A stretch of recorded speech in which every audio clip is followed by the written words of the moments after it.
Okay, so tonight I've got one of the most life-altering things I've come across so far. I'm going to talk about. I'm going to tell you right now.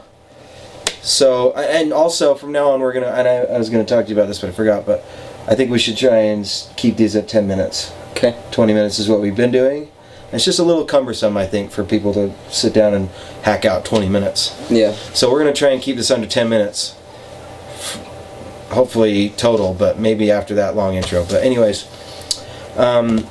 we talk a lot about habits, but typically we only talk about habits in general, and you know that there's good habits and bad habits, and that you know, ways that we can form good habits and get rid of bad habits. But I don't think we ever really talk about specific habits that we should have or shouldn't have. So I thought I'd switch gears a little bit and give you guys a specific tangible habit that will genuinely alter your life more than you can know. This habit is it's creating a scoring program for yourself. And what I mean by that is, on the daily, you have a scoreboard with, you know, criteria that you fill out, and you score yourself on each criteria every day. And then you are able to adjust based upon that data every day. So you have this scoreboard. Well, here, let's talk about creating the scoring. So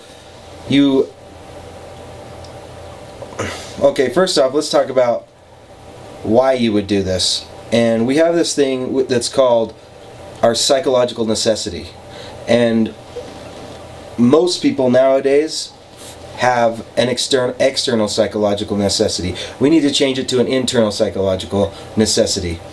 And what the difference between external and internal is, external is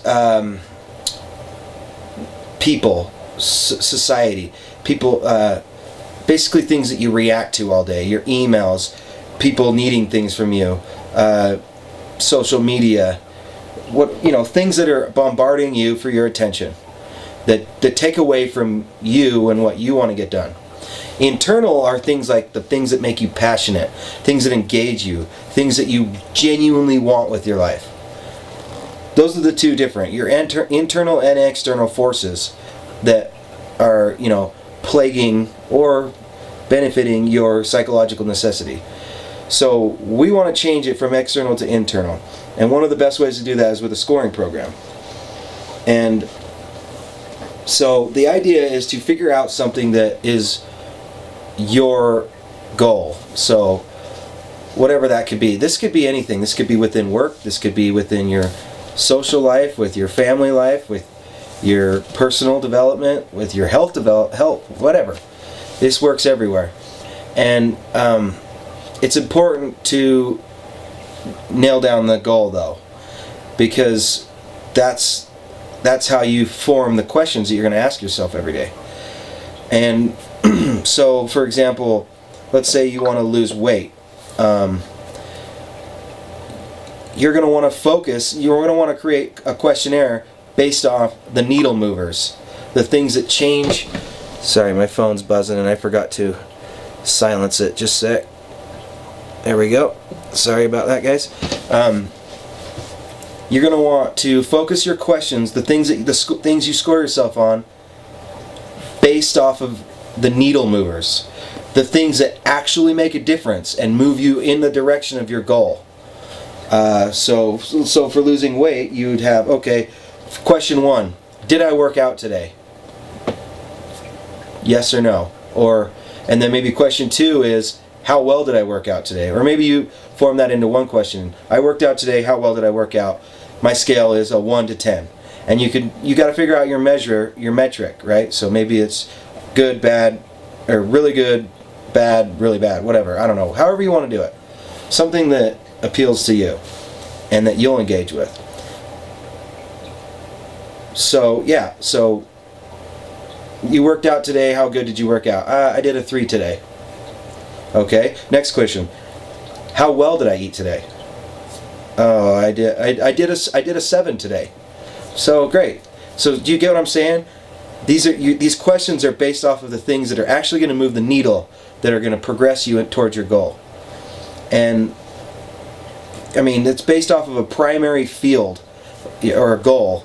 And so basically just figure out what your needle movers are, the things that are going to progress you in the direction you want to go, and then form questions around that. This next part it's a little hard for people to hear. It was hard for me to hear. You need to ask yourself how much time you're spending each day on these needle movers. Honestly, you should be spending at the very least 60% of your day on these needle movers, and then 40% goes to managing your life, your team, and your tasks. Those are the things. So, and if this is a work goal, that applies for just the work day, right? You can have a separate 60-40 for your home life. So I'm not saying, go to work, come home, and disengage from your family just because you're trying to get 60% of your day. So you need to be able to categorize these 60-40s into each goal. Does that make sense? Yeah. And then the rest of the stuff that doesn't fall into that 60 and 40, tear it away. Get rid of it. It's going to be hard because some of these things you care about, or at least you want to care about, or someone makes you feel like you've got to care about it. You have to get rid of these things because they're just going to bog you down. You need to be strict on the needle movers, the things that move you towards that goal, towards that idea that engages you on the deepest level possible. These are the things that you are truly passionate about, that you don't ever feel like you're having to work for it. Like the struggle isn't really a thing for you. You have this goal and it's got all this effort you got to put in to get to it, but the effort doesn't suck. These are the things you should be pushing for. These are the questions that you should be asking that benefit that thing. And then you need to be obsessed with those numbers. Obsessed with your numbers each day. And as you build out these things, it'll be kind of weird first few days, but as you build out this list on a day-to-day basis, you'll start figuring out patterns, and you'll start seeing things. And you could take whole number, like, oh yeah, my whole number's getting better, but then you look at each number and you see, okay, I need to improve here and here. I'm doing great here, and it just gives you a tangible way to interact with your growth and goal reaching. And you do the things you want to do that are going to help you. So this is all about you.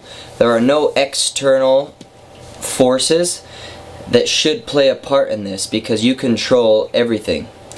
So therefore, you don't have to get down on yourself, because if one day you don't perform like you wanted to, you have tomorrow to make up the difference, or to prove to yourself you can do it. So in all reality, there's no negative judgment that should come into play, because if you're attacking yourself, you need to start before scoring yourself with something called confidence and self-worth and self-love. If you don't have any of those things, this is going to be hard. So remember, don't be so hard on yourself, because you can control it. If you're down on yourself every day about not doing something, either take that out of your scoring sheet, or make that the focus. I mean, you can control everything, so there is no poor me kind of a deal. That shouldn't be in your, I don't know, that shouldn't be around if you were working for yourself, building yourself up. It should all be positive. Take all the things that didn't happen, recognize them, give them the minimal attention that they need to change, and then focus on progressing. Don't focus on the negative, focus on the positive, and which is growth. Don't take steps back and keep going backwards. Yeah. That's all I have. Just look at your numbers and don't attach. You have to be emotional about your goals and the needle movers, but don't attach negative emotion just because you're not progressing as fast as you like. But I'm telling you guys, if you implement this daily, it will be, it is the human condition to look at these numbers and want to improve them. This is how we're supposed to function. We've lost track of it, and we normally could do it inside our head, but with so much noise in this world today, it makes it so much more doable when you're writing it down. And don't do it on your phone. Write this physically down. This is real stuff. You need to engage with it on a physical level rather than this. I mean, you got to write it. Do they make paper anymore? I don't know. And You're going to pens? have to go find some or make some. I didn't know they made things to write with anymore. Aren't they called stylus? I don't even remember. All right, guys. I hope you guys enjoyed that. I appreciate you guys the people who were on there. Super asked if especially there's any Super. books that we recommend. Yeah, so book recommendations. Oh man, I got a million, but I'll tell you right now. Here's two. I would read this one. Oh, it's backwards. This is stupid Instagram stories. This is The Power of Habit by Charles Duhigg. This book is awesome. It's a deep look into your mind. And then for the entrepreneur, oh, this is the wrong book. For our entrepreneurs that are with us, and the people who are, basically passionate about growth overall, this book is one of my favorites. And it's The Subtle Art of Not Giving an F. And it's by Mark Manson. This book is amazing. Those are two that I love. For sure. Well, alright guys. We love you guys and hope you enjoyed this and find some value in it. I mean, from the bottom of my heart, this will change your life if you implement it. And don't just go through the motions. Implement it and make changes accordingly. So, Live life decided. LD. Always. Thanks guys.